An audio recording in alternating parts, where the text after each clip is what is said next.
வணக்கம் நேயர்களே. ஆதியந்திப்டி நேயர்களுக்கு 2024 மார்ச் மாதம் எவ்வாறாக அமைகிறதுன்னு பார்க்கலாம்.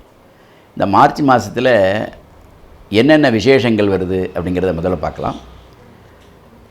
மாசி மாதம் இயல்பாக மார்ச் 10ஆம் தேதி அமாவாசை, மார்ச் 14ஆம் தேதி கிருத்திகை, மார்ச் 25ஆம் தேதி பங்குனி உத்திரம். ஆக இந்த 3 விசேஷங்களும் மார்ச் மாதம் வருது. அப்படி இருக்கக்கூடிய அந்த நாட்களில் இறைவனை வழிபட்டு, அமாவாசை என்பது பிதர்களுக்கான செய்யக்கூடிய ஒரு காரியம். இந்த அமாவாசை தினங்களில் நம்மளுடைய முன்னோர்களை, அதற்குரிய கடமைகளை, தர்ப்பணாதிகளை எல்லாம் செய்து அவரிடமிருந்து அந்த அனுகிரகங்களை, ஆசீர்வாதங்களை பெற அமாவாசையை அனைவரும் அனுஷ்டிக்க வேணும். அதனைத் தொடர்ந்து முருகபெருமானுடைய அருளை பெற கிருத்திகை விரதம் இருக்கிறாங்க. கிருத்திகைக்கு முருகன் கோயிலுக்கு போகிறவங்க இருக்காங்க. அதனால் இந்த முருகபெருமானினுடைய பூரண அருளை பெற கிருத்திகை விரதம் இருப்பது, கிருத்திகையில் முருகன் ஆலயங்களுக்கு சென்று வழிபடுவது வழக்கமாக நம்மளுடைய இந்து தர்மப்படி அது அனைவரும் அனுஷ்டிக்கிறாங்க. அடுத்தது பங்குனி உத்திரம். இந்த பங்குனி உத்திரங்கிறது எல்லா ஆலயங்கள்லையுமே வழிபடக்கூடிய அற்புதமான ஒரு வைபவம். சிவாலயங்களாக இருந்தாலும் சரி, அல்லது முருகன் ஆலயங்களாக இருந்தாலும் பங்குனி உத்திரத்தை அனுஷ்டித்து, அந்த பங்குனி உத்திரத்துடைய மகிமை அப்படின்னு பேசினா நிறைய பேச வேண்டியது இருக்கும். அதனால் பங்குனி உத்திரம் விசேஷமாக வருது. 25 மார்ச் அந்த நாட்கள்லையும் அவர்களுக்கு விருப்பமான ஆலயங்கள் சென்று அந்த ஆலயங்களிலே வழிபட்டு அதற்குரிய அனுகிரகங்களை பெற வேண்டுகிறோம். இப்பொழுது நம்மளுடைய 12 ராசிகளுக்கு எவ்வாறாக அமைகிறதுன்னு பார்க்கலாம். கன்னிராசி அன்பர்களே, 2024 மார்ச் எவ்வாறாக பார்க்கலாமா? கன்னிராசி அப்படின்னு எடுத்துகிட்டால் உத்திர நட்சத்திரம் 2, 3, 4 பாதங்கள் உத்திரம், அஸ்த நட்சத்திரம் 4 பாதங்கள், சித்திரை நட்சத்திரம் 1, 2 பாதங்கள் கன்னிராசி. இப்போ கன்னிராசியை பொறுத்தளவில் ராசிநாதன் நல்ல நிலையில், வலுவான நிலையில் பகவான் புதன் வலுத்து இருக்கக்கூடிய ஒரு சூழல் 6, 7 நல்ல நிலையில் இருக்கிறாரு. அதோடு சேர்ந்து கன்னிராசிக்கு அஷ்டம குரு அப்படின்னு சொல்லக்கூடிய 8ஆம் வீட்டில் குரு பகவான், 6ஆம் வீட்டில் பகவான் சனி, 5ஆம் வீட்டில் 3, 8க்கு வேண்டியவர். 3ஆம் வீடுங்கிறது விருச்சிகம், 8ஆம் வீடுங்கிறது மேஷம். இதற்குரிய பகவான் செவ்வாய் உச்சஸ்தானம் பெறுறாரு கன்னிராசிக்கு 5ஆம் வீட்டில். இந்த 5ஆம் வீட்டில் உச்சம் பெறும்போது அவருடைய 4ஆம் பார்வையாக குரு பகவானையும் பார்த்துருவார் அஷ்டமத்தில். இப்படி தான் கன்னிராசிக்கு இருக்குது. அப்போ ஒரு அப்ஸ் அண்ட் டவுன் இருக்கக்கூடியதாக ஒரு பெரும்பாலான மார்ச் மாதங்கள் வரவும் செலவும் சமமாக இருக்கக்கூடிய அமைப்புகள், பொருளாதாரத்தில் இருக்கக்கூடிய தன்னிறைவில் குறைவாக இருக்கக்கூடியதாக இருக்கும். இந்த பொருளாதாரத்தை நம்மளால் ஜட்ஜ் பண்ண முடியல. அதனால் இருக்கிற சின்ன சின்ன ஒரு பின்னடைவுகளை சந்திக்க வேண்டிய அவசியம் இருக்கும். இப்போ கன்னிராசி அப்படின்னு எடுத்துக்கிட்டோம் அப்படின்னா அதற்கு நம்ம பலவிதமான நன்மைகளை தர வேண்டிய அவசியம் பகவான் புதனாலையும் பகவான் குருனாலையும். குரு அனுகூலம் இல்லை, புதன் அனுகூலம் இல்லை. இப்போ 2 கிரகங்கள் அனுகூலம் இல்லாத பொழுது எப்படி சுகத்தை கொடுக்கும் அப்படின்னா, நடைமுறை வாழ்க்கையில் எந்த சிக்கலும் வராது. நடைமுறை அன்றாட வேலையில், அன்றாட செய்யக்கூடிய தொழிலில் இருக்கக்கூடிய சின்ன சின்ன உராய்வுகளில் அந்த நம்ம ஃபேஸ் பண்ணி தான் ஆகணும். அதனால் நம்ம பாதிப்படைகிறதுமா அப்படின்னு கேட்டால் மனசால் நம்ம சில விதமான நெருக்கடிக்கு ஆளாகிறோம். அந்த மனசால் நெருக்கடி ஆளாகாமல் இருப்பதற்கு நாம் இறைவன்பால் நம்ம பக்தி வைக்கணும். இதுதான் உண்மை. கிரகங்கள்லாம் அனுகூலமாக இருக்கும் பொழுது எதிர்பார்க்கிறத விட அதிகமாக நமக்கு பலன்கள் கிடைக்கும். கிரகங்கள் அனுகூலம் இல்லாத பொழுது, உதாரணத்துக்கு செவ்வாய் பகவான் 3, 8க்கு வேண்டியவர். இந்த கன்னிராசிக்கு 3, 8க்கு வேண்டியவர். 3ங்கிறது மறைவு, 8ங்கிறது மறைவு. 3ங்கிறது தைரியஸ்தானம், 8ங்கிறது மறைவுஸ்தானம். தைரியங்கள் குறையிற மாதிரி ஒரு சூழல் உருவாகும். சகோதர சகோதரியிடம் இருக்கக்கூடிய பின்னடைவுகள், உராய்வுகள், மனக்கசப்புகள் இதெல்லாம் யதார்த்தமாக ஏற்படக்கூடிய வாய்ப்புகள். அப்புறம் இதனுடைய கூட்டு மொழிகள், சபார்டினேட்ஸ், ஒர்க் பண்ணுறவங்கள்டேருந்து இருக்கக்கூடிய சின்ன சின்ன மனக்கசப்புகள், வார்த்தை தடைப்புகள் இதெல்லாம் யதார்த்தமாக இந்த காலகட்டத்தில் நடந்துடும். அதை எப்படி ஃபேஸ் பண்ணுறது, எப்படி போராடி வெல்வதுங்கிறது தான் நம்ம போடக்கூடிய கணக்கு.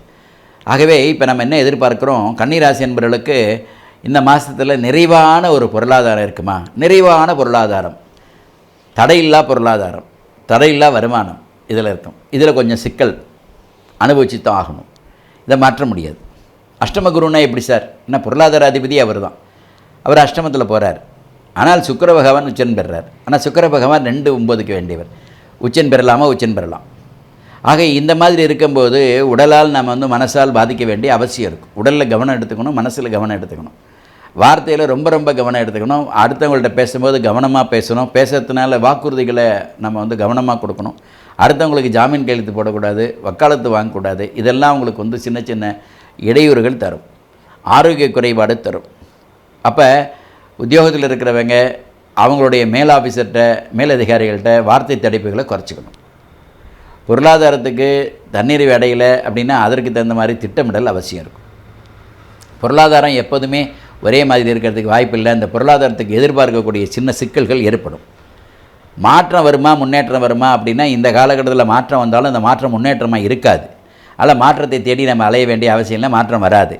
அப்போ பொருளாதார முன்னேற்றம் வருமா வராது. இப்போ பொருளாதாரத்தை என்ன பண்ணுறது, வழக்கமாக செஞ்சிட்ருக்கிற பணிகள், வழக்கமாக செய்யக்கூடிய பொருளாதாரத்துக்கு இடையூறு வராது. அப்போ அதை தாண்டி நம்ம என்ன சார் பண்ண போகிறோம்னா, நம்ம இருக்கிறத விட்டு பறக்கிறத பிடிக்கிறது வேண்டாம். அப்போ என்ன இருக்கோ அதை நம்ம வந்து கரெக்டாக மார்ச்சில் பண்ணிவிட்டு அதற்கு தகுந்த மாதிரி திட்டமிடல் இருந்தால் நமக்கு ஒன்றும் வராது, ஒன்றும் பிரச்சனை இல்லை. இதுலேருந்து நான் வேறு வைக்கிறேன், நான் அகலக்கால் வைக்கிறேன், இன்னும் இன்வெஸ்ட் பண்ணுறேன், நான் 100 தொழில் ஆரம்பிக்கிறதுக்குள்ள இப்போதைக்கு வாய்ப்பு இல்லை. நான் இப்போதைக்கு அதுக்கான சூழலையும் அனுமதிக்கலை. இப்போ வந்து ஒரு பதவி நான் வந்து பணி மாற்றம் வேணுமா, இல்லை. பதவியில் ஏதாவது முன்னேற்றம் கிடைக்குமா, கிடைக்காது. இன்வெஸ்ட் பண்ணலாமா, வேண்டாம். அதுக்காக நான் வீட்டில் உட்காந்துக்க முடியுமா, வீட்டில் உட்காந்துக்க முடியாது. வீட்டில் உட்காந்துக்க சொல்கிறோமா, இல்லை. ஆக இருக்கக்கூடிய காலத்துக்கு தகுந்த மாதிரி உங்களை நீங்கள் சரியாக மாற்றி அமைச்சிங்க, உங்களுக்கு மனோநிலையை மாற்றுங்கன்னு தான் சொல்கிறோம். இப்போ மனோநிலையில் என்னென்னலாம் என்னென்ன இடர்பாடுகள் வரும் அப்படின்னா இதெல்லாம் வரும். ஆனால் இதெல்லாம் ஒரு பெரிய விஷயம் இல்லை. இந்த ஒரு பெரிய விஷயத்தை நாம் திட்டமிட்டோம்னால், பொதுவாகவே சார் ஜோதிடங்கிறது என்ன, நமக்கு என்ன வருது, என்ன வரப்போகுது, வரப்போகிறது அந்த மாதிரி நான் எப்படி நடந்துக்கணும், அது இப்படி நடந்துக்கிட்டால் சாதகமாக இருக்குமாங்கிறதான் கேள்வி. எத்தனை பேர் இந்த மாதிரி ஒரு அவங்களுக்குள்ளேயே ஒரு கேள்வியை கேட்டு சுய சோதனை செய்கிறீங்க. இந்த மாதம் அது கொஞ்சம் தள்ளி வைக்கலாமா, இந்த மாதம் அது நடக்கணுமா அப்படிங்கிறதெல்லாம் சுயமாக நம்ம கேள்வி கேட்டுட்டு அதற்கு பதில் நாமளே தேடிக்கிட்டோம்னா அதற்கு பேர் தான் ஜோதிடம். அந்த வாய்ப்புகளை எங்கே உருவாக்கும், நமக்கு அந்த கலை தெரியாது. அப்போ கலை தெரிந்தவர்களிடம் நம்ம போகிறோம். போய் என்ன கேட்குறோம், இந்த மாதம் நான் வீடு வாங்கலாமா சார், நிலம் வாங்கலாமா, வேலையில் நான் மாற்றம் கேட்கலாமா, எனக்கு ஏதாவது வந்து இந்த காலத்தில் இது இப்படி தான் கேட்க போகிறோம். அப்படி கேட்குறவங்க இந்த மாதத்தில் உங்களுக்கு இப்படிலாம் கிரகம் நல்லா இல்லைப்பா, கொஞ்சம் கவனமாக நீங்கள் இருந்துங்களான்னு சொல்கிறது தான் ஜோசியர் வேலை.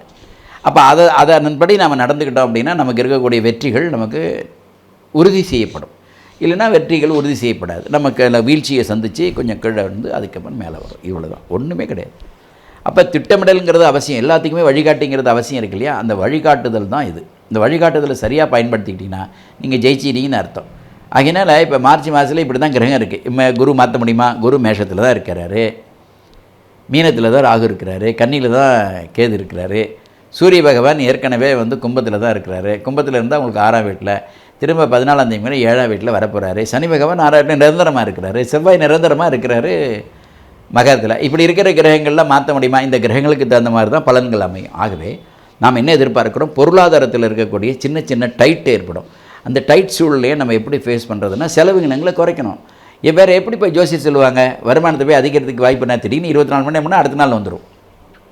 அப்போ அது நிரந்தரப்படுத்தப்பட்ட வருமானங்கள். மாதம் நமக்கு வந்து ஒரு 50,000 சம்பளம்னா அது நிரந்தரப்படுத்த சம்பளம், அதை மாற்றலாம் முடியாது. எக்ஸ்ட்ரா இன்கம் எங்கேருந்து வரும், வரவே வராது. அப்போ அதற்கு தகுந்த மாதிரி இப்போ 50,000 வருமானம், அதில் நம்ம கையில் கிடைக்கும் 40,000 நம்ம என்ன பண்ணணும் அப்படின்னா அதற்கு திட்டமிடல் அவசியம் இருக்குது. எனக்கு இவ்வளோ தான் சார் வியாபாரம், ஒரு நாளைக்கு எனக்கு வியாபாரம் 10,000 நடக்கும். ஒரு நாளைக்கு 10,000 நடக்குதுன்னா 3 லட்ச ரூபா நடக்குது. 3 லட்ச ரூபா தான் எனக்கு மாதம் 50,000 60,000 கிடைக்கும். அதற்கு தகுந்த மாதிரி செலவினங்கள் போய் எனக்கு 30,000 கிடைக்கும். 30,000 குடும்பம் எப்படி நடத்துறதுங்கிறது மட்டும்தான் திட்டமிடல். இப்படிலாம் இல்லாமல் நமக்கு தேவைக்கு மீறி நம்மளோட செலவு வரவுக்கு மீறி செலவு பண்ணும்போது கடனாளி ஆயிடும். இதெல்லாம் உண்மை. ஆகையினால் இதெல்லாம் இந்த காலகட்டத்தில் ஏற்படுத்தும். அதற்கு தான் முன்னெச்சரிக்கையாக நம்ம வந்து ஜோதிடம் பார்க்குறோம். அப்போ ஜோதிடம் பார்க்கும்போது இதெல்லாம் ஏற்படுத்தும். இதற்கு தகுந்த மாதிரி நீங்கள் கொஞ்சம் கவனம் கொள்ளுங்கன்னு சொல்கிறது தான் ஜோசியர் வேலை. அப்போ கவனம் கொள்ள வேண்டிய அவசியம் யாருக்கு, சம்மந்தப்பட்ட அந்த கன்னிராசி அன்பர்களுக்கு. ஆகவே இந்த கவனத்தை நீங்கள் மேற்கொண்டீங்கன்னா வரும். இப்போ மனசு கஷ்டப்பட்டால், மனசு அழுத்தப்பட்டால் நோய் வரும். நோய் என்ன, மன அழுத்த நோய், மனநோய் மட்டும் இல்லாமல் டென்ஷன் பிபின்னு சுகர், இப்படி ஒவ்வொரு பையாக வரும். அப்போ ஹெட்டேக் எங்கேருந்து வருது, நம்மளால் செய்ய முடியாத பொழுது நமக்கு அதிகமான ஸ்ட்ரெயின் எடுக்கும்போது ஹெட்டேக் வந்துடும். ஹெட்டேக் வந்த பிறகு என்ன ஆகும், நம்மளால் சரியாக உணவு உள்ள முடியாததுனால நமக்கு இயல்பாக நமக்கு வந்து அப்டம் ப்ராப்ளம், அல்சர் பிரச்சனை வரும். சரி, அது வர பிறகு பேக் பெயின் வரும். இதெல்லாம் ஒன்றோட ஒன்று தொடர்புடையது. இது மருத்துவர் சொல்ல வேண்டியதை ஏன் ஜோதிடர் சொல்கிறோம், மனசை நீங்கள் வந்து ஒருநிலைப்படுத்தக்கூடிய வாய்ப்புகள் உங்களுக்கு திட்டமிடலுங்கிறது அவசியம் இருக்கிற பட்சத்தில் உங்களுக்கு வாழ்க்கையில் உதாரணத்துக்கு சித்திரை நட்சத்திரக்காரர்கள் இருக்காங்க. அவங்களுக்கு வந்து இங்கே நிறைய கன்னிராசி என்பது சித்திரை நட்சத்திரக்காரர் இருக்காங்க. இப்போ சித்திரை நட்சத்திரக்காரர்கள் கன்னிராசி என்பவர்கள் இருக்கும்போது உங்களுக்கு சனி திசை வரும்போது கொஞ்சம் கவனம் கொள்ளுங்கன்னு சொல்லுவோம். ப்ராக்டிக்கல். வேறு என்ன பண்ண முடியும்? அஸ்த நட்சத்திரக்காரங்களா கொஞ்சம் ராகு தசை வரும்போது கவனமாக இருங்க சார் சொல்லுவோம். உத்திர நட்சத்திரம் கவனமாக, இதெல்லாம் வந்து வழக்கம். அப்போ நம்ம வந்து ரொம்ப அதிகமாக யாரை சொல்கிறோன்னா, இந்த நடுத்தர வயதை எட்டக்கூடியவர்கள், பெரும்பாலான சித்திரை நட்சத்திரக்காரர்கள் கன்னிராசி என்பவர்கள் 40 வயசில் உறுதியாக சனி திசையில் தான் இருப்பாங்க. இப்போ சனி திசையில் இருக்கும்போது என்ன ஆகிடும்? அவங்களுக்கு தேவையில்லாத பழிபாவங்கள் ஆளாகக்கூடிய வாய்ப்புகள் வரும். அப்போ இதெல்லாம் நம்ம வந்து முன்கூட்டியே நம்ம கவனத்தில் செஞ்சிட்டோம்னா அதுலேருந்து நம்ம விடுபடுறதுக்கு என்னென்னங்கிறத நம்ம பார்க்கலாம். அதனால் ஒவ்வொரு ராசிக்காரர்களுக்கும் ஒவ்வொரு விதமான பலன்களை மாதம் சொல்லிகிட்டே தான் இருக்கும். அந்த மாதங்கள் சொல்லுவோம். அதற்கு தகுந்த மாதிரி நீங்கள் திட்டமிட்டு வாழ்க்கையில் நம்ம பிரகாசமாக தன் பெற்ற குழந்தையிலேருந்து நம்ம ஆதாயம் அடையலாம். கொஞ்சம் சின்ன சின்ன மன வருத்தங்களோடு அடையலாம். அந்த மன வருத்தங்கள் வரத்தான் செய்யும். சகோதரனுக்கு மன வருத்தம் வரதான் செய்யும். இப்போ நம்ம வந்து விவசாயம் பண்ணிட்டு விவசாயத்தில் கொஞ்சம் தொய்வு ஏற்படும், வருமானங்கள் குறையும், இதெல்லாம் வழக்கம். சரிங்களா? உறவு முறையில் எனக்கு எதாவது பிரச்சனை வரும். ஆரோக்கிய குறைபாடு, மனசு பாதித்தா ஆரோக்கிய குறைபாடு வரும். உடலில் நம்ம கேர் எடுத்துக்க வேண்டிய அவசியம் இருக்கும். அந்நிய செலாவணிகளில் கொஞ்சம் கை வைக்க வேண்டிய அவசியம். இதெல்லாம் யதார்த்தமாக இந்த காலகட்டத்தில் நடக்கும். இதற்கு தகுந்த மாதிரி உங்களுக்கு திட்டமிடல் இருந்தால் நீங்கள் வாழ்க்கையில் பிரகாசமாக எல்லா விதமான செல்வங்களையும் பெறலாம். முடிந்தால் வாய்ப்பு இருக்கிறவங்க அருகாமையில் உள்ள குரு பகவானை தரிசனம் பண்ணுறது விசேஷம். குறிப்பாக வியாழக்கிழமையில் குரு பகவானை வழிபடுவது ரொம்ப ரொம்ப சிறப்பானது. மத்தியானம் 1லேருந்து 2ங்கிறது கோயில் சாத்தியிருக்கும். காலைல 6 to 7ங்கிறது போகிறதுக்கான வாய்ப்பு. மாலை நேரங்களில் நம்ம வந்து சந்திக்கக்கூடிய 6 மணிக்கு மேலே 8 மணிக்குள்ளே எப்போயாவது ஒரு குரு பகவானை சந்தித்து அவங்களுக்கு உங்களுக்கு முடிந்தால் உங்களுக்கு என்ன முடியுமோ அதுக்கான புஷ்ப சாத்திரதாக இருந்தாலும் சரி, இல்லை அவங்களுக்கு எது அட்லீஸ்ட் நீங்கள் கோயிலுக்காவது போய் குரு பகவானை வழிபட்டு வந்தீங்கன்னா இன்னும் சிறப்பாக இருக்கும். நவகிரக வழிபாடுகள் மிகச்சிறந்த வழிபாடுகளாக இருக்கும் சொல்லி எல்லா விதமான இகபரக சுகங்களை பெற வேண்டிய வாழ்த்துக்கிறோம். நன்றி, வணக்கம். அன்பு நேயர்களுக்கு ஒரு முக்கியமான தகவல். இந்த வருடம் குரோதி அப்படிங்கிற வருடம் வருது. இந்த 12 ராசிகளும் இந்த குரோதி வருடத்தில் இருக்கக்கூடிய அடையக்கூடிய நன்மை தீமைகள் என்ன, இந்த நன்மை தீமைகள்னால் அடுத்தடுத்த வரக்கூடிய காலகட்டங்களில் நாம் என்ன மாதிரியான ஒரு நகர்வுகளையும் திட்டமிடலும் வேணுங்கிறதுக்கு எந்த கிரகங்கள் வலிமை பெறணும், எந்த சுவாமியை வழிபட்டால் சிறப்பாக இருக்கும் அப்படிங்கிற மாதிரியான ஒரு ஆராய்ச்சிகளும் அதை தொடர்ந்து இருக்கக்கூடிய பூஜைகளும் நடந்துட்டு அதுக்கான ஒரு திட்டமிடல் இருக்குது. நடப்பதற்கான திட்டமிடல் அதிகபட்சமாக புது வருடம் பிறந்த உடனே குறிப்பாக குரோதி வருடம் பிறந்த உடனே சித்திரை மாதத்தில் ஒரு நாள் அதற்குரிய நாட்களை தேர்வு செய்து அந்த நாட்களில் மிகப்பெரிய ஒரு பூஜை செய்யலாம்னு இருக்கும். இந்த குரோதி வருடத்தினால் இருக்கக்கூடிய கஷ்டங்களை எல்லாம் நிவர்த்தி செய்து இது பாரபட்சம் இல்லாமல் 27 நட்சத்திரத்துக்கும் 12 ராசிகளுக்கும் குரோதி வருடத்தினால் இருக்கக்கூடிய உபாதைகளை தவிர்ப்பதற்கு சர்வே ஜனா சுகுணோ பவந்துன்னு எல்லா ஜனங்களுக்கும் சௌக்கியம் ஏற்படக்கூடிய அனைத்து உலக மக்களுக்கும் நன்மை பெறக்கூடிய ஒரு விஷயமாக அது அமையப்பெறணும். அதற்குரிய ஒரு ஜீவனை நாம் வந்து இந்த இடத்துல நம்ம அழுத்தி சொல்லி அதற்கு வேண்டிய பூஜைகளை செய்கிறதுக்கான ஒரு சூழலை ஆதியந்தம் டிவி நேரலுக்காகவும் ஆதியந்தன் டிவியில் இருக்கக்கூடிய அனைத்து சப்ஸ்கிரைபர்களுக்காகவும் இந்த பூஜைகள் சர்வ ஜனங்களும் இதில் பயன்படணும் அப்படிங்கிற அடிப்படையில் இந்த பூஜைகள் தொடர்றதுக்கு இருக்குது. முடிந்த அளவுக்கு இந்த 27 நட்சத்திரக்காரர்களும் இந்த 12 ராசிக்குள்ள உட்பட்டவர்கள் தான். ஆகையினால் மார்ச் மாதம் 1ஆம் தேதியிலேருந்து அந்த பூஜையை தொடங்குறதுக்கு இந்த மார்ச் மாதத்துலேருந்து 7ஆம் தேதிக்குள்ளே யாரெல்லாம் நீங்கள் மார்ச் 1ஆம் தேதியிலேருந்து மார்ச் மாதம் 7ஆம் தேதிக்குள்ளே யாரெல்லாம் நீங்கள் வந்து எங்கள்கிட்ட பதிவு பண்ணுறீங்களோ கிட்டத்தட்ட 48 நாள் ஒரு மண்டல பூஜை நிறைவடைந்து திரும்ப அந்த குறிப்பிட்ட நாட்களில் இந்தியாவில் எந்த பக்கத்தில் தான் நீங்கள் வரலாம், ஒன்றும் ஆட்சேபம் இல்லை. வெளிநாட்டில் இருக்கிறவங்களுக்கும் அதற்கு தான் திட்டமிடலாங்கிறத சொல்லி அந்த பூஜையோடைய அடுத்த பதிவு அந்த பூஜையை பற்றின முழு விவரங்களை தெரிவிக்கிறதுக்கு இருக்கோம்.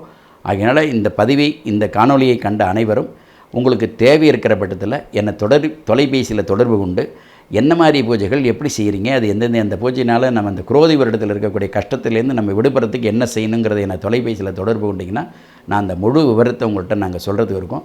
தேவை இருக்கிறவங்க, இதில் நம்பிக்கை இருக்கிறவங்க, இதில் அவசியப்படுறவங்க என்னிடம் தொடர்பு கொள்ளுங்கள். அந்த குரோதி வருடத்தில் இருக்கக்கூடிய அசௌரியங்களை எல்லாருக்கும் சேர்ந்து கூட்டு பிரார்த்தனையாக நாம் செய்து வெற்றி அடைவோம். அனைவருக்கும் எல்லா விதமான சுகங்களையும் பெறச் செய்வோம் என்று சொல்லி மீண்டும் சந்திப்போம். நன்றி, வணக்கம்.